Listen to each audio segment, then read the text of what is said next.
ఉగ్రదాడి నేపథ్యంలో కాంగ్రెస్ పార్టీ కీలక నిర్ణయం తీసుకుంది.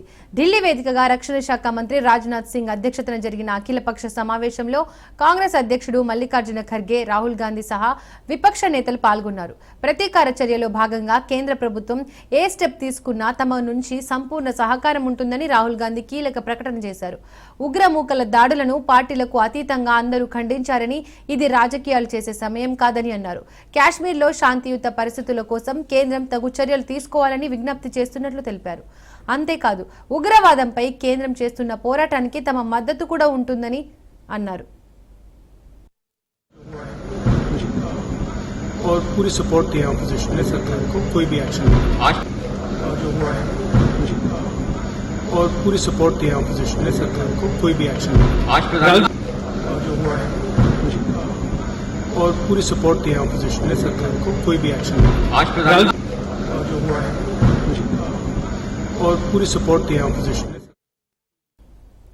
సింధు నదీ జలాల ఒప్పందంపై నిషేధం విధించినట్లు భారత ప్రభుత్వం నోటిఫికేషన్ జారీ చేసింది. దీంతో భారత్ నుండి పాక్కు సింధు జలాలు ఇచ్చేది లేదని అధికారికంగా తెలిపింది. కేంద్ర జల్ శక్తి శాఖ నోటిఫికేషన్ జారీ చేయడంతో పాటు పాక్కు లేఖ రాశారు.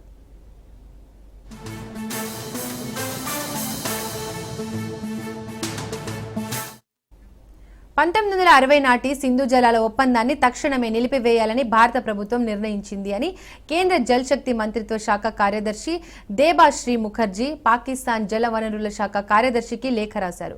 నీటి అవసరాలను టార్గెట్ చేస్తూ భారత ప్రభుత్వం తీసుకున్న నిర్ణయం పాకిస్తాన్పై తీవ్ర ప్రభావం చూపనుంది. ఇరు దేశాల మధ్య ఇప్పటి వరకు 4 యుద్ధాలు జరిగినా ఎన్నడూ కేంద్ర ప్రభుత్వం సింధు జలాల ఒప్పందంపై కఠిన నిర్ణయాలు తీసుకోలేదు. కానీ పహల్గాంలోని పర్యాటక ప్రాంతంలో ద రెసిస్టెంట్ ఫ్రంట్ అనే లష్కర్ ఈ తోయిబా గ్రూప్ ఉగ్రవాదులు చేసిన దాడిలో భారత పౌరులు చనిపోవడంతో మోదీ ప్రభుత్వం సీరియస్ గా తీసుకుంది.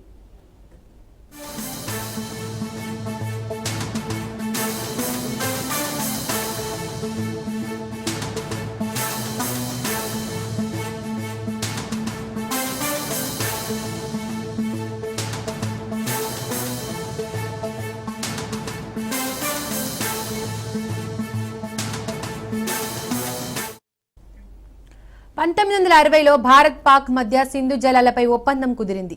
వరల్డ్ బ్యాంక్ మధ్యవర్తిత్వం చేసింది. తూర్పున ప్రవహించే రావి, సట్లెజ్, బియాస్ నదుల జలాలు భారత్ కు చెందుతాయి. అదేవిధంగా పశ్చిమ దిశలో ప్రవహిస్తున్న సింధు, జీలం, చినాబ్ నదులు పాకిస్తాన్ వినియోగించుకోవాలని ఇరు దేశాల మధ్య ప్రపంచ బ్యాంకు మధ్యవర్తిత్వం చేసింది. అప్పటి భారత ప్రధాని జవహర్ లాల్ నెహ్రూ, పాకిస్తాన్ అధ్యక్షుడు అయూబ్ ఖాన్ సింధు జలాల ఒప్పందంపై సంతకాలు చేశారు. ఒప్పందం ప్రకారం సింధు నది జలాల్లో భారత్ 20%, పాకిస్తాన్ 80% వినియోగించుకోవాలి. ఆనాటి ఒప్పందం ప్రకారం సింధు, జీలం, చినాబ్ జలాలు ఎలాంటి అవాంతరం లేకుండా పాక్లో ప్రవహించడానికి భారత్ వీలు కల్పించాల్సి ఉంటుంది. కానీ పశ్చిమ నదుల నీటి వినియోగంపై పూర్తి నిషేధం లేదు. అయితే ఈ ఒప్పందాన్ని ఏకపక్షంగా నిలిపివేసినందుకు ఎలాంటి నిబంధనలు ఒప్పందంలో లేవు. కానీ పాక్ దుశ్చర్యలకు బుద్ధి చెప్పాలంటే కఠిన నిర్ణయాలు తప్పవని కేంద్రం భావిస్తోంది.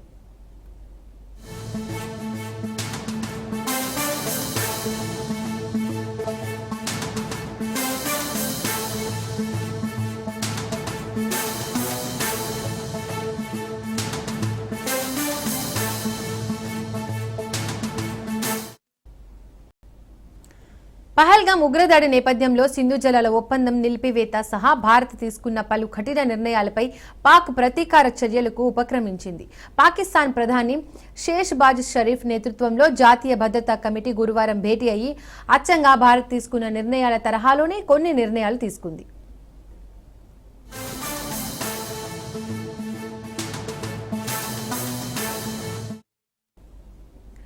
1972లో కుదుర్చుకున్న సిమ్లా ఒప్పందాన్ని నిలిపివేస్తున్నట్లు అందులో వెల్లడించింది. భారత్ అట్టారి సరిహద్దును మూసివేయగా పాక్ వాఘా సరిహద్దును మూసివేస్తున్నట్లు వెల్లడించింది. సార్క్ వీసా మినహాయింపు పథకం కింద జారీ చేసిన అన్ని వీసాలను రద్దు చేసింది. వాణిజ్యపరంగా తెగతెంపులు చేసుకుంది. దౌత్య సంబంధాల స్థాయిని తగ్గించింది. మన విమానాలకు తన గగనతలంలోకి ప్రవేశాన్ని నిషేధించినట్లు ప్రకటించింది.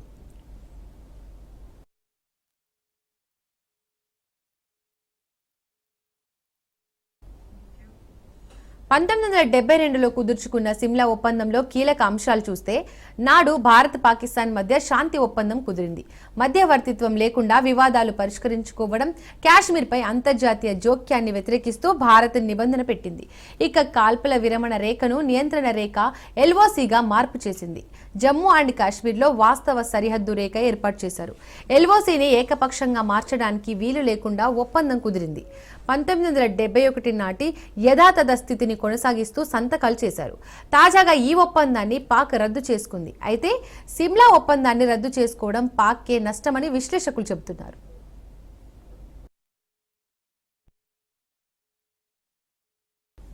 జమ్మూ కాశ్మీర్లోని పహల్గామ్ ఉగ్రదాడిపై న్యూయార్క్ టైమ్స్ మిలిటెంట్స్ అంటూ ప్రచురించిన కథనంపై అమెరికా తీవ్రంగా స్పందించింది. మిలిటెంట్స్ కు టెర్రరిస్టులకు తేడా తెలియదా అని నిలదీసింది. న్యూయార్క్ టైమ్స్ ను అమెరికా ప్రభుత్వం తీవ్రంగా విమర్శించింది. ఈ దాడిలో ఒక విధేయుడు సహా 26 మంది ఇస్లాం పట్ల విశ్వాసాన్ని నిరూపించుకోమని అడిగిన తర్వాత కాల్చి చంపబడ్డారని, కానీ ఈ దాడిని న్యూయార్క్ టైమ్స్ మిలిటెంట్ దాడిగా నివేదించిందని ఫైర్ అయింది. ఇది ఉగ్రదాడియే అని స్పష్టం చేసింది. న్యూయార్క్ టైమ్స్ తన తప్పును సరిదిద్దుకోవాలని అమెరికా హెచ్చరించింది.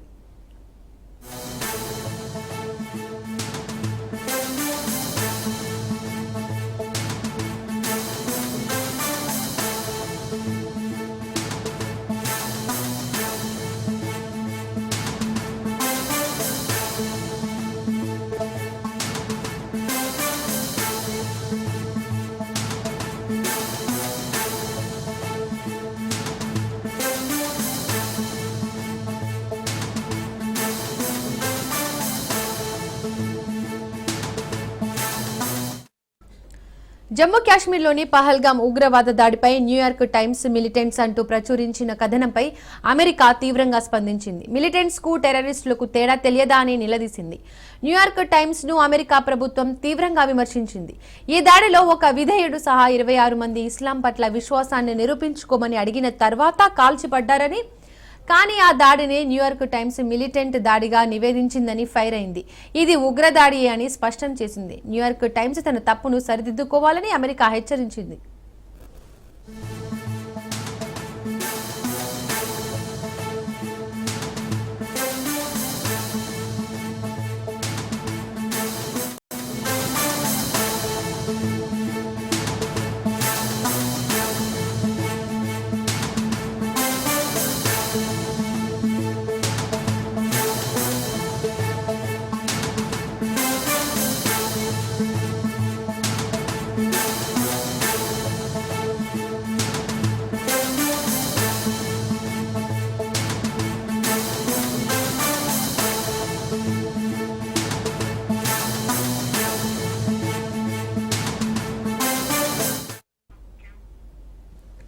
హైదరాబాద్ ఎమ్మెల్సీ ఎన్నికల్లో ఎంఐఎం గెలిచింది. 63 ఓట్లతో ఎంఐఎం అభ్యర్థి మీర్జా రియాజ్ ఉల్ హసన్ విజయం సాధించారు. ఇక బీజేపీ అభ్యర్థి గౌతమ్ రావుకు 25 ఓట్లు మాత్రమే పోలయ్యాయి. ఈ ఓట్ల లెక్కింపు ప్రక్రియ జీహెచ్ఎంసీ హెడ్ ఆఫీసులో జరిగింది.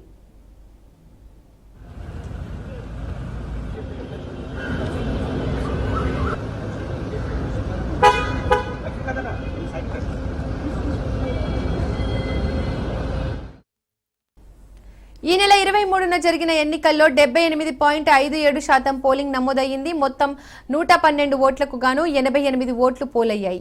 స్థానిక ఎమ్మెల్సీ ఎన్నికల్లో 66 మంది కార్పొరేటర్లు, 22 మంది ఎక్స్ అఫిషియో సభ్యులు తమ ఓటు హక్కును వినియోగించుకున్నారు. బీజేపీ, కాంగ్రెస్, ఎంఐఎం కార్పొరేటర్లు, ఎక్స్ అఫిషియో సభ్యులు పోలింగ్ లో పాల్గొన్నారు. కాగా బీఆర్ఎస్ కార్పొరేటర్లు, ఎక్స్ అఫిషియో సభ్యులు ఓటింగ్ కు దూరంగా ఉన్నారు.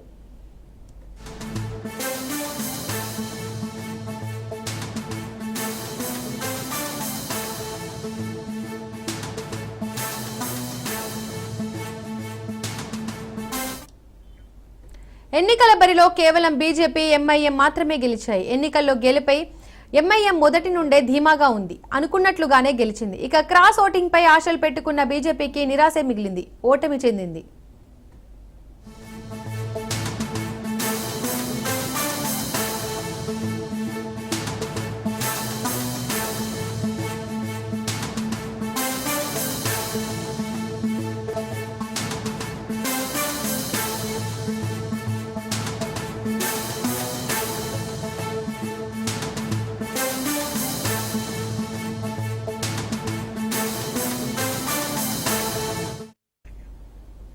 ఇక ఈ అంశానికి సంబంధించి మరిన్ని అప్డేట్స్ మా కరెస్పాండెంట్ సైదులు లైవ్ లో అందిస్తారు. సైదులు.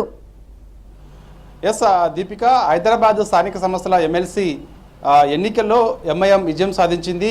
ఎంఐఎం అభ్యర్థి హసన్కు 63 ఓట్లు వచ్చాయి. ఆయన 63 ఓట్లతో విజయం సాధించినట్టుగా కూడా రిటర్నింగ్ అధికారి వెల్లడించారు.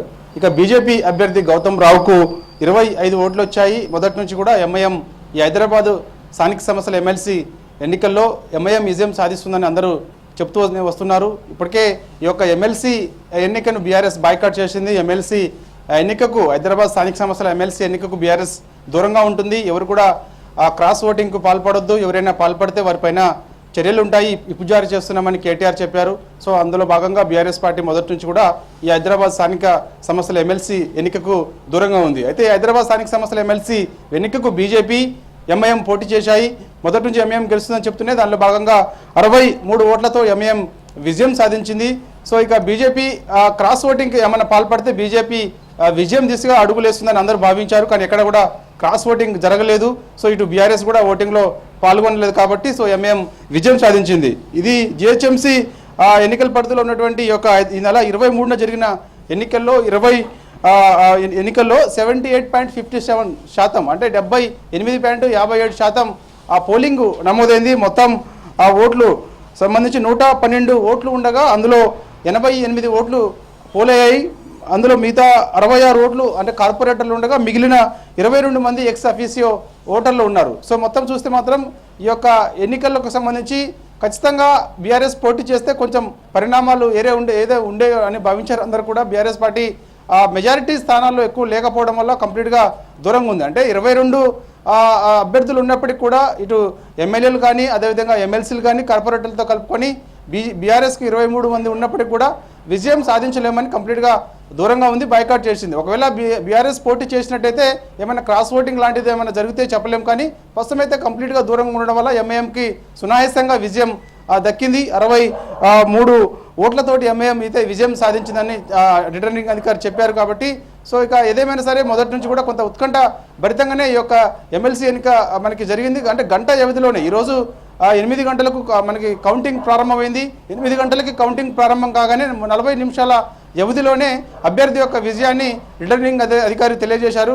సో ఆల్రెడీ ఎంఐఎం కూడా ఇటు విజయం దక్కడంతో వాళ్ళు కూడా ఎంతో హర్షం వ్యక్తం చేస్తూ అక్కడ నుంచి హసన్ అభ్యర్థి ఎవరైతే ఉన్నారో, ఎమ్మెల్సీ అభ్యర్థిగా పోటీ చేసినటువంటి హసన్ ఎవరైతే ఉన్నారో ఆయన అక్కడ నుంచి విజయం చూపిస్తూ అంటే ఇట్లా 2 తమ్ములెన్స్ కూడా ఇట్లా చూపిస్తూ విజయం సాధించానని చూపిస్తూ అక్కడ నుంచి కూడా ఆయన వెళ్ళిపోవడం జరిగింది. పోలింగ్ సంబంధించి ఎన్నికలకు సంబంధించినటువంటి అంశం నిన్నటి వరకు కూడా మనకి ఇక్కడ ఈరోజు యాక్చువల్గా ఈ యొక్క ఎమ్మెల్సీ ఎన్నికలకు సంబంధించి మొత్తం కూడా హైదరాబాద్ పరిధిలో మొదటి నుంచి కూడా ఈ ఎన్నికల కోడ్ ఉంది. అయితే ఈరోజు సాయంత్రం 5 గంటలకు కూడా ఈ యొక్క ఎన్నికల కోడ్ కూడా ముగిసే అవకాశం ఉంది. ఎన్నికల కోడ్ ముగిసినట్టు కూడా రిటర్నింగ్ అధికారి కాసేపట్లో వెల్లడిస్తారు. Right Saidulu, thank you.